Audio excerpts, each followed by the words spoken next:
Hello, everyone, and welcome to a new chapter of Zavinsky Life. And Colton, where are we? We're at the Wolf Park. Yes, we are at Wolf Park in Battleground, Indiana, and we're going to be checking out the wildlife here and getting a private tour. So, we're going to show you guys that and see all this place has to offer.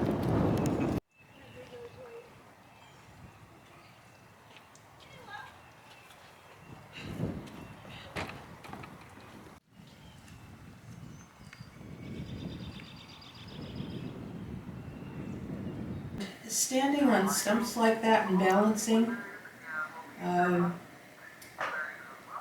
might say, well, what good does that do them? What use would that be in the wild?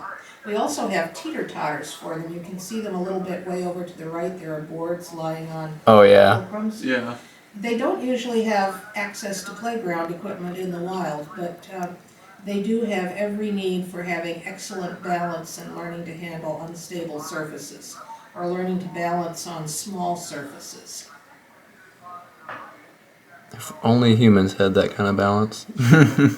Pardon? If only humans had that kind of balance, right? Yeah, well, they do have the advantage of having 4 feet. Yeah, right? Yeah. It helps out a bit, I imagine. Yeah, it does. Although it's fun to watch pups in their first winter experiencing ice for the first time. Oh boy, I bet. Which can probably happen around here with the river. The pond will freeze solid. If we have a cold winter, it could freeze. It could potentially freeze solidly enough to that you could drive a mid-size tractor. By mid-size, I don't mean one with an enclosed cab. I don't know how to size tractors. I just realized. Right. We could drive our medium-small green tractor out on the pond. It's not a little mini tractor like a lawnmower. It's substantially larger than that, but So is this considered snack time, or is it they're meal? earning their allowance. Yeah.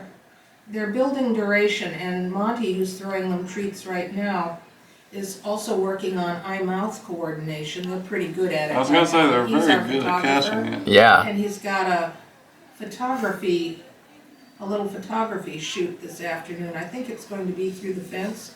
Oh, But cool. he can signal the wolves to go to certain places and stay there. And so what he will do is he will get the wolves to move around, and they'll be in a pretty background for the photographer. So Right. if he can get them to stand on a log or on one of those rocks and hold the pose for a while from outside the fence, then they earn some of their allowance, which is meat.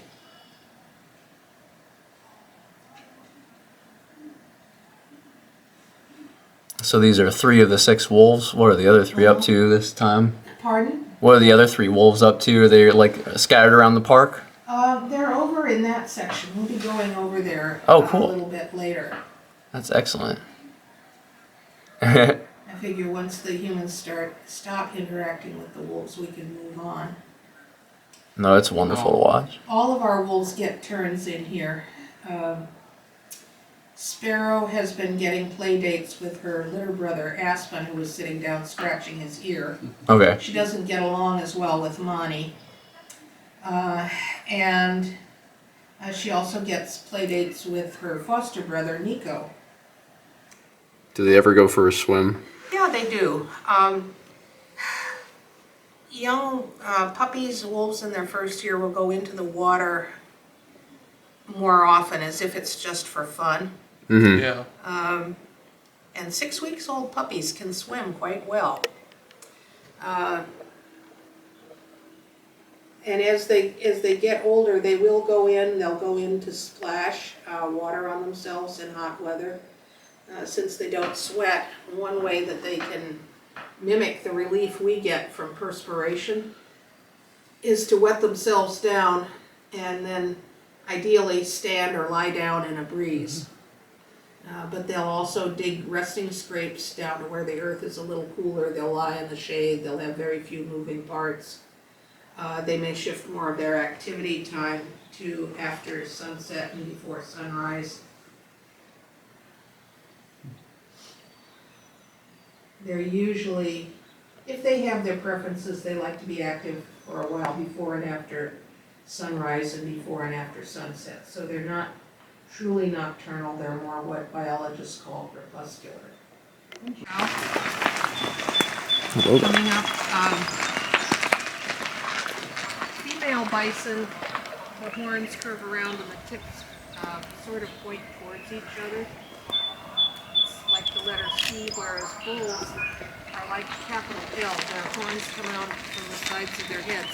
The one that's down nearest us from that little group of 5 that I can see from here, he's grazing and facing this way. Yeah. He's got typical male horns. Right. And the tips do not point towards each other at all. I've seen some heifers and cows whose horns curve around a little bit more than hers do. Yeah, his are very L-shaped. Yeah. Yeah, bison have 2 kinds of herds. They have bachelor herds, and the adult bulls usually stick together outside of the breeding season. And then there are matriarchal herds, which consists of cows, heifers that are not yet old enough to have calves, young bulls that are not yet old enough to go off and join a bachelor band, and calves that were born that spring. And the nice thing about having wolves and bison is we can talk about wolves' hunting strategies. Right. And we can also talk about bison's defensive strategies, because wolves are social predators that hunt cooperatively, and bison are social herbivores that defend themselves against predators cooperatively. And you may have heard about the classic bison defense against predators, which is to circle the wagons. I think I have. Yeah. Why are your kids coming up behind us? No. I thought I heard Caitlin grab.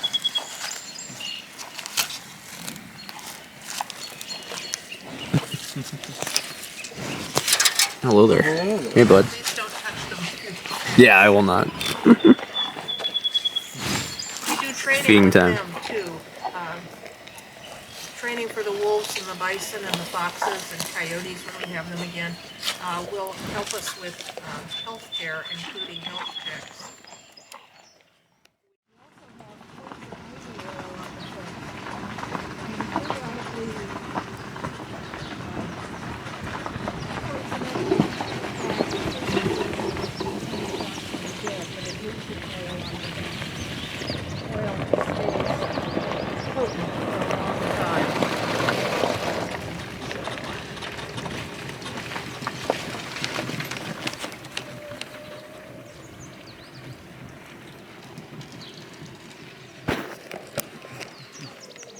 We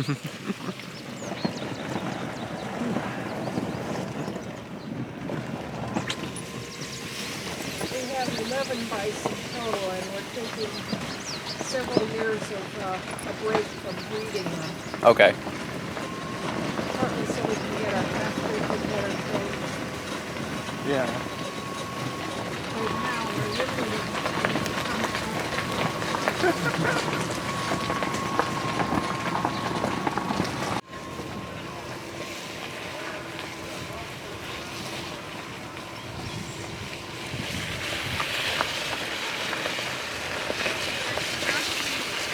Hi, Christopher. In the grass? That'll be fun. Stay in the grass so we don't get sunburned. Hello there, Nico. He run away?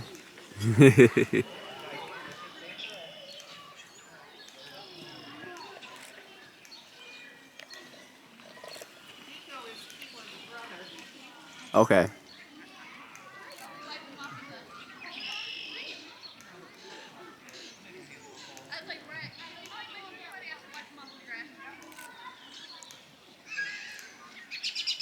So good.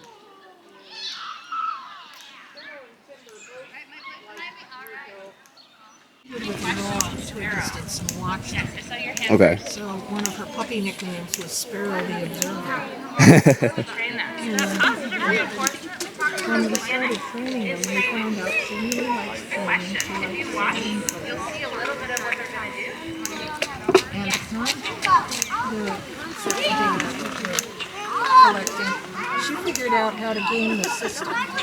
Yeah. She recognizes a shape, even if it's larger or smaller or colored differently or oriented differently on the board from the shape that we showed her and then told her to go find a match for it.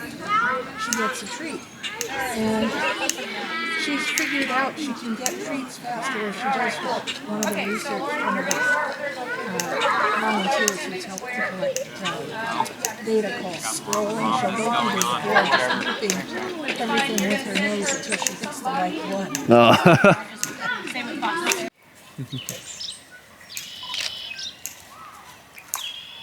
And usually I do that 3-finger wave when it's a lot longer distance. Just to like Yeah, because it's more salient. They are more motion oriented. So like Lonnie's all the way in the corner. I'll say his name. He whips around. She can hear you. Target. Sparrow. There you go. Much better. Use that hand. There you go. Great. So that's what that's for, is to bring her in close. Sparrow. Target. Sparrow. Ear flick. You want me to send her again? Nope.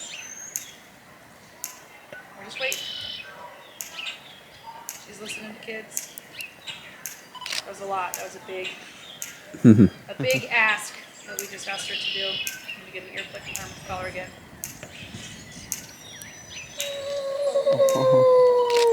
Sparrow. Thank you. Good girl. Yeah. That's good. That was hard. Touch her. Okay, I'm gonna send her back to you, Lauren. Okay. Target. Sparrow.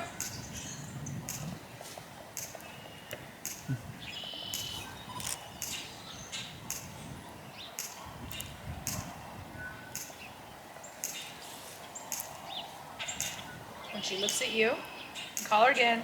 1, 2, 3. Or she's gonna split. Just fine. You don't really care how she makes it to the handler. You just want her to make it to the handler. Okay. She really doesn't like this game very much, obviously. So she's actually more difficult to do this with than the other ones.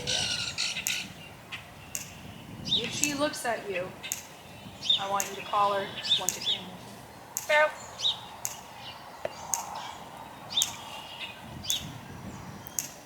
Split. All right, bye. You're not gonna train, and we're done. We work with the animals a lot.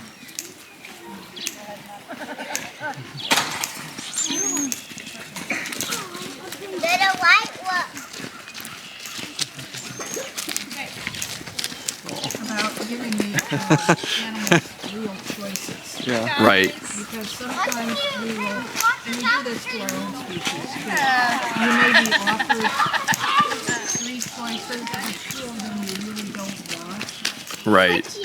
And so you can funnel the entities to whom you are offering choices to the one you want them to. We like to. Right. Makes it a more natural, artificial environment.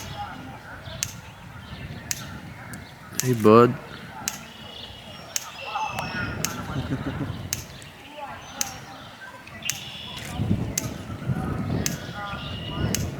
Is Nico the biggest wolf you'll have? He's the most massive. He's not the tallest one we've ever Not the had. tallest, but like the But he's, heftiest. yeah, he's really heavier than he needs to be. Taking him out of the pack is extremely easier to diet him because his diet is die with a T on it.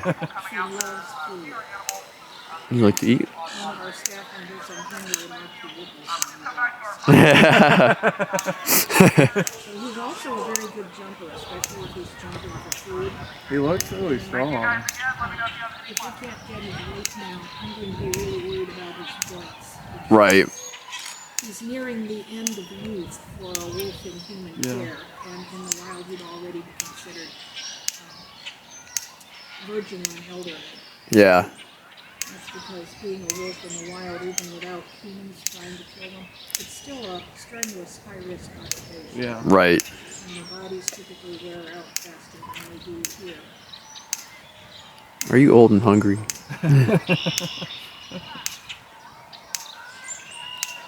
And what is the one's name? Timber. Timber. Okay. Yeah, and Nico, if he lives long enough, he's going to end up a very pale silver because Okay. black wolves and all silver-phased red foxes grow more white or gray hairs every time they shed their coats. He gave up, folks. I did not give up, but Gave it's up. colder to walk slow. You want to go for a swim? Rather not.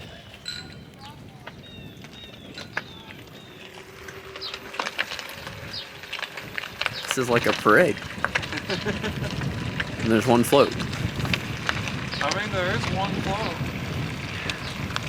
The duck is a float.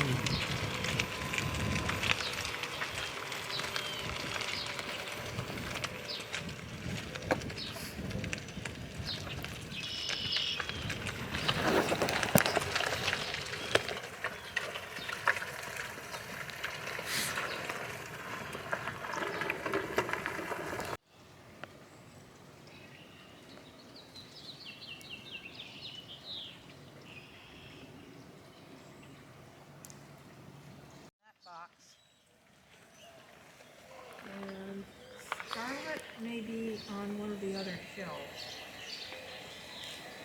They're both rescues. Scarlet was pet. She was bought here in Indiana, not from Wolf Park. We don't breed foxes. She was bought from a game farm in Indiana. And the lady who bought her lives in Missouri, and she also didn't do her homework. So she didn't know that she needed permits. Right. Fox, and also Pokemon across state lines. So state and federal laws. Yeah. Oh, jeez. Came back to bite her, metaphorically speaking.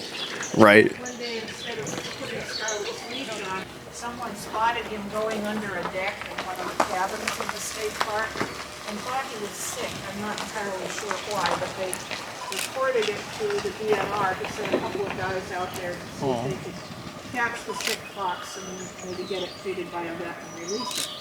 And when they set the little crate down that they brought to put it in, Joker came out from under the deck and got in the crate. So he said he's not sick, he's tame, but actually he'd been living rough for a while. They did take him to the vet. So that said, well, it's a good thing he gave himself up because he probably would have died within a month or so. He's slowly starving. And they Well, I'm glad we got him. if we would like him. And we said, Scarlet approved, we would be happy to have him, and he approved my name together. Aw. That's great.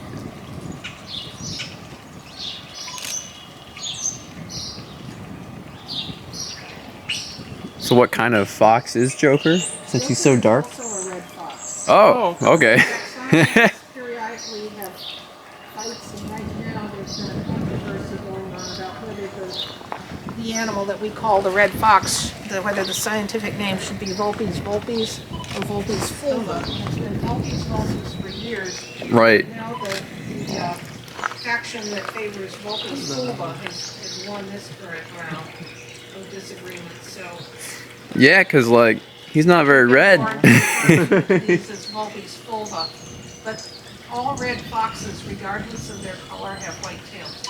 Okay. Okay. Which he definitely has. Yeah. Oh.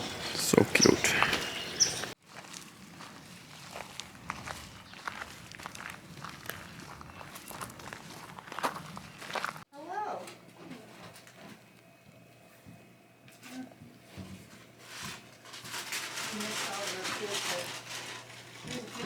Hello. Under 25 kindergarten. And the two of us.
if the kids ask, it's grown-up juice.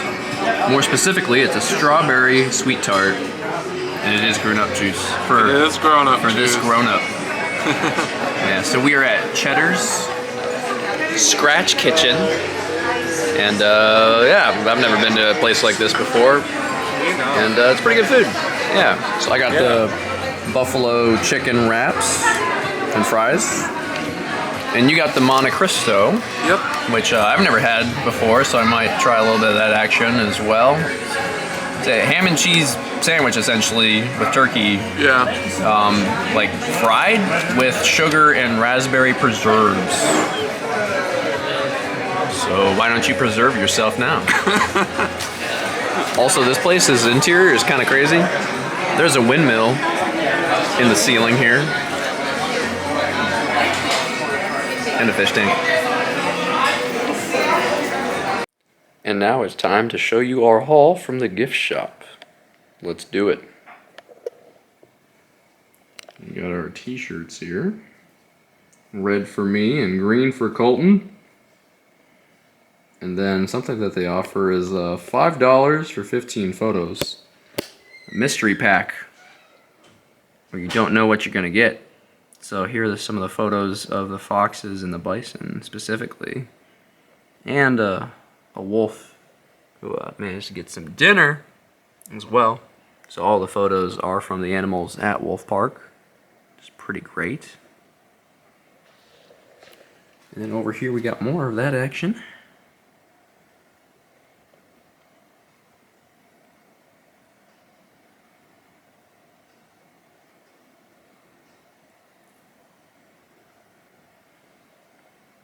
Colton loves his socks, so we made sure we got a pair. And then also, spoilers, I don't think our moms watch these videos, but that's gonna be Mother's Day gift for my mom. And this little necklace here is gonna be Mother's Day gift for Colton's mom. And then we got a stuffed animal. It was too adorable to pass up, but we had a hard and fast rule. Only one stuffed animal. And one mug. And one magnet, except we broke that rule because this is also a magnet. And a pin. And a little knick-knack. He's a small boy, look at that. He is a small boy. And then my my normal collection of stickers, patches, and postcards, because I'm a scrapbooker. I can't help it. It's what I do. And we also got a vinyl decal that Colton wants to put on his car window.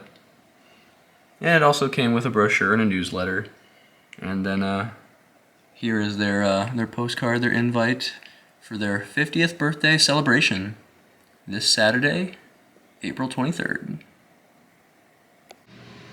Hello there. Hello. So now a few hours have passed. We made the drive home. That was about an hour and a half away in Battleground, Indiana, right outside Lafayette. If you folks know Indiana, that might give you a better idea of where it was. So we had to take a little nap. Yep. We were very tired. Yeah, especially eating at that Cheddar's restaurant. Yep. That really put us in a nap mood. Yeah. But I was on vacation today, and Colton normally has Mondays off, Yep. so it was just like a long Easter weekend. Yeah, yesterday was Easter, so Yeah, happy Easter to everyone.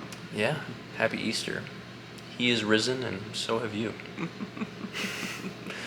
So, that was fun. That is something that I've always wanted to do personally, because, you know, there are these little wolf conservation centers scattered around the U.S., and I've known of others, but the others that I've known of are like really far away. Like, I went to Ely, Minnesota in 2015 on a Boy Scout trip to canoe in the Boundary Waters, and apparently they have a wolf conservation center there. I have a friend who's been there, but that's actually 12 hours away. You know, Minnesota is not close, even though we're in the Midwest these days, it's not close.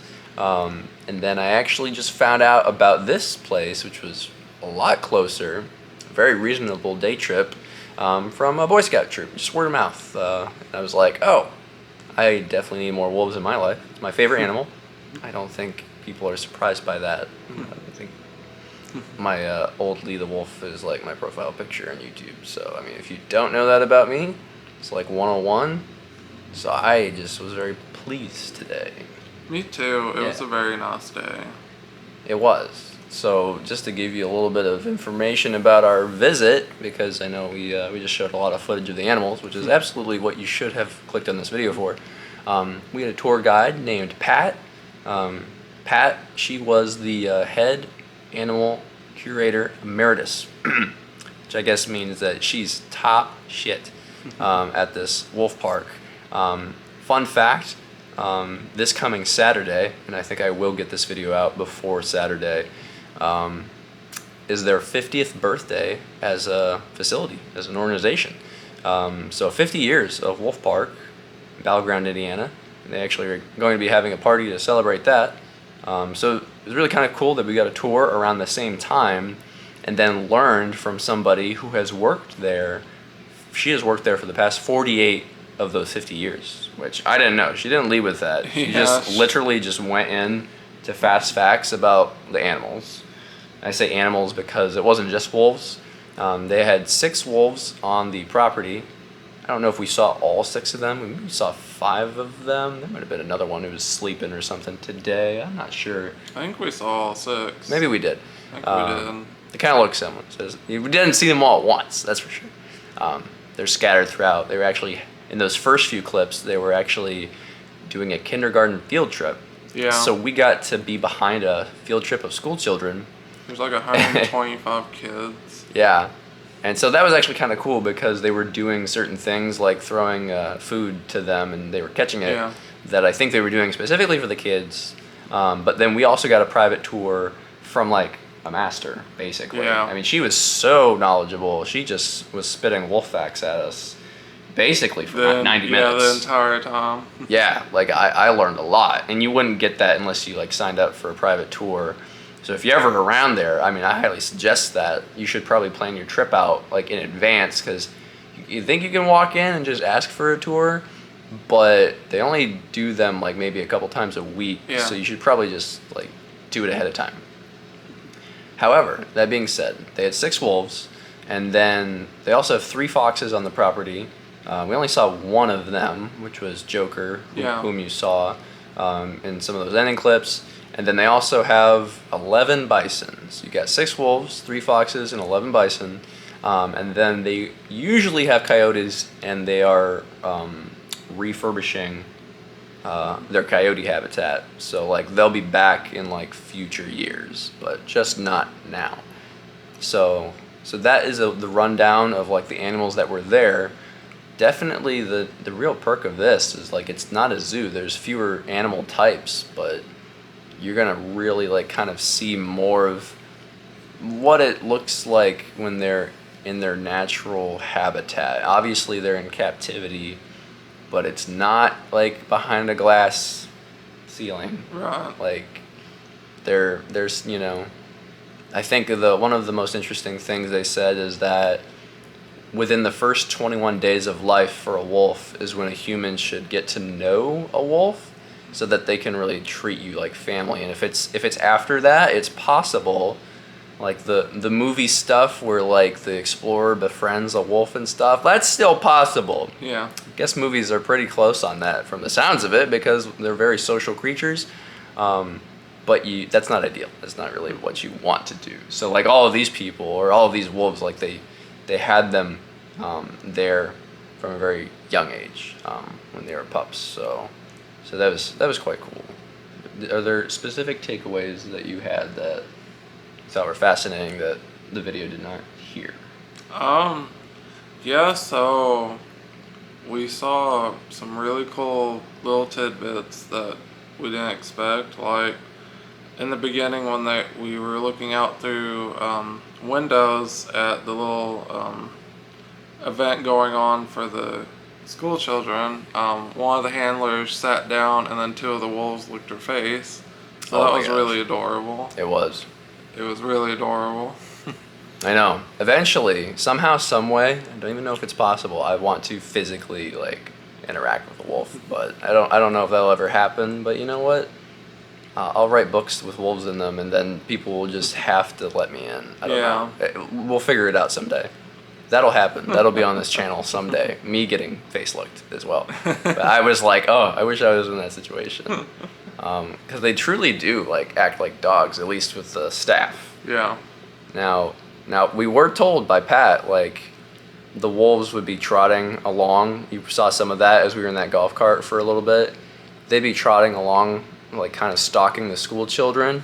That's not because they want to play. It looks like it, but that's because they want to eat the children. Yeah. Because they are. That is full predator behavior. Yeah, but the thing about wolves is so endearing is that what Pat said is that they seemingly just are affectionate towards their prey. Yeah. They view it as like a playful, fun thing to do, and then they would eat them. Yeah. So you know that's a thought. You know, it's like they're just so close to dogs. I mean, that's where all our dogs come from. Are these creatures that are awesome, but will eat you. They are not domesticated. Especially if you hadn't been in their lives. Yeah. If you'd been in their lives like the staff have, you know, they're professionals and they're fine. You know, you saw them, the one wolf Sparrow getting like kind of trained and going from handler to handler, because I think one of those ladies was new to the park. So that was just very cool. We got to see a little bit of how they interact with humans, but also what it looks like. That darker wolf, Nico, he was like, I guess like the alpha, at least of the park. He you was know, like the biggest, for sure. yeah, Not necessarily the tallest, but like the most massive of Yes. all of them. and with only 6 wolves in the park, 2 of the other wolves, girls, want a piece of him and have been getting it, from what I understand. It wasn't like explicitly like, oh yeah, they're doing the deed, but they said, Pat was like, they've had play dates, and I'm like, okay, I think I know what that means. I know we're around 5-year-olds, so we're probably not going to say that they've been howling to the moon or anything, but you know, that's important for the conservation of the species, because wolves in some states are threatened. These were all gray wolves, which are the more common variety. But like red wolves, I mean, there's like just none of them anymore. Like I mean, I've been passionate about wolf conservation for a while because we just keep. Some states actually encourage the hunting of them, which is horrible, and then some people just kill them when they're not supposed to. It kind of sucks. Same thing happens to coyotes, but there's like pretty sure a lot more coyotes out there. But we still don't condone it. Yeah, no. Yeah, I mean, coyotes, I think, wanted to eat me once because I was sleeping outdoors without shelter. Yeah. Definitely heard coyotes howling, and I think they probably wanted to eat me, but that didn't happen. So, you know, haven't been attempted to be food by a wolf ever. But yeah, it was a really fun trip. It It's was. something that I wanted to do for a long time. I'm really glad we were able to go because it was very nice, and Yeah. I recommend everyone go see them. Yeah, I mean, if you live somewhere else that's far away, see your local version of it. Just go into Google and type in Wolf Park or Wolf Conservation Center, and I'm sure something will come up. Yeah. Because I guess if I had done that, I would have known about this place sooner. But I truly just found about this place through word of mouth, which was like also valid way to find out. And if you have the option to spend money, spend money. Yeah. Money. I mean, these places are staffed by really incredible Volunteers. there's a few incredible employees who put literally their whole lives into the upkeep of these places, but there's also, like you said, lots of volunteers. There are a few like college or post-college kids who are interns here, managing the gift shop or helping out with their planning and just doing whatever. They actually lived on the premises, you know, and all those folks deserve a round of applause because that's, you know, in one way it's a very selfless profession, But on the other hand, they get to spend their time around animals like all the time. And I'm kind of envious. I'm like, Yeah. what if I was younger and had less going on in my life? I could see myself doing something like that. But Essentially, if I didn't exist, he would be doing something like that. yeah, probably if I was like single. I mean, who knows? It isn't. I don't think you make a lot of money at Wolf Park Probably to not. live, but you know, if you're a poor college student doing poor college student things, you know, pretty good Yeah. for a while, I think. But yeah, I mean, those are our thoughts. Specifically, if you guys have finished watching this vlog and you have any questions, let us know in the comments, because we could answer potentially other things that are more specific. But my head is still swirling with 90 minutes of knowledge, like Yeah. everything from like their life expectancy to their coats and how their fur changes color, and just like there's a lot of stuff that's in my brain now. Also, foxes have an extra bone in their wrist to climb. I didn't know that. Now that's something I know, and I probably will just always Yeah. know that now. There's just like a lot of things that I learned. I felt like I knew some information, but nothing compared to what I know now. I'm sure I'll forget a good chunk of it too, so that's a good reason to record this as well for Yeah. posterity. So we'll always be educated. But yeah, do you have any other final words for the people? Support conservationists. Yeah, seriously. I mean, whether it's your local parks or anything, just get out there, enjoy nature. You only get one nature, so yeah. Leave no trace, don't litter. And don't reach your hand through the fence or anything either, like at any place with animals. It's probably gonna hurt you more than it's gonna hurt them. Yeah. But just don't do it. Don't do it. Alright, well, thank you guys for watching. We will see you in the next video, the next chapter, as we continue to see what the state of Indiana has to show us. Bye, viewers. Arr!